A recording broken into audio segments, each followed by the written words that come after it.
তৃণমূলের নেতাগুলোকে নিয়ে মিটিং করছে এখনো 11টা থেকে। ভাই আপনারা 10টা থেকে আপনার যখন মিটিং ছিল আপনি 10টা থেকে টাইম দিয়েছেন কেন ম্যাম?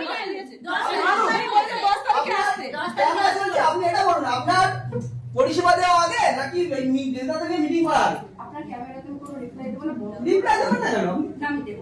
এটা কি কথা ম্যাডাম? স্টেট থেকে ডাইরেক্ট বারণ করা আছে যে কোনো রকম ক্যামেরা মিডিয়া ঠিক আছে, সোশ্যাল মিডিয়াতে সোশ্যাল মিডিয়া এখন সবকিছু সোশ্যাল মিডিয়া ম্যাডাম।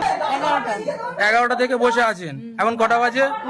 আপনারা দেখতে পাচ্ছেন এই ভিডিও যিনি অফিসার আছে দিদিমণি ম্যাম, উনি তৃণমূলের চোরগুলোকে নিয়ে এই 11টা থেকে এই মানুষগুলোকে বসিয়ে রেখেছে বাইরে।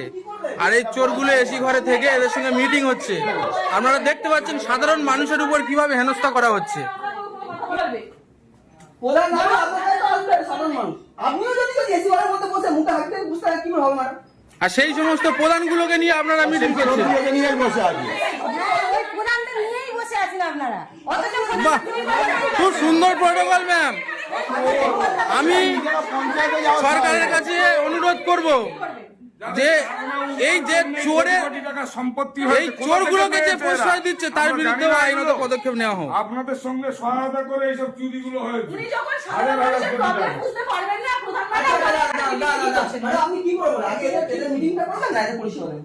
পরিষেবা দেওয়ার জন্য কোনটা আগে এদের মিটিং? আপনাদের দুটো প্রশ্ন করা হবে ম্যাডাম, প্লিজ আপনি এটা করুন। এদের পরিষেবা টিএমসি নেতাদের পরিষেবা দেব না, একবারও টিএমসি নেতাদের সাথে আপনি মিটিং তাহলে 11টা থেকে কেন বসিয়ে রেখেছেন এই মানুষগুলোকে?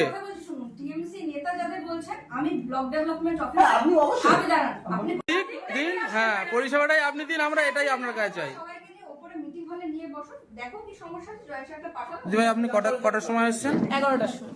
এখনো বসিয়ে রেখেছে। এখন কটা বাজে? 2টো বাজে। 2টো বাজে। আপনি কটার সময় এসেছেন? ওই 11টা। সবাই 11টার সময় এসেছেন।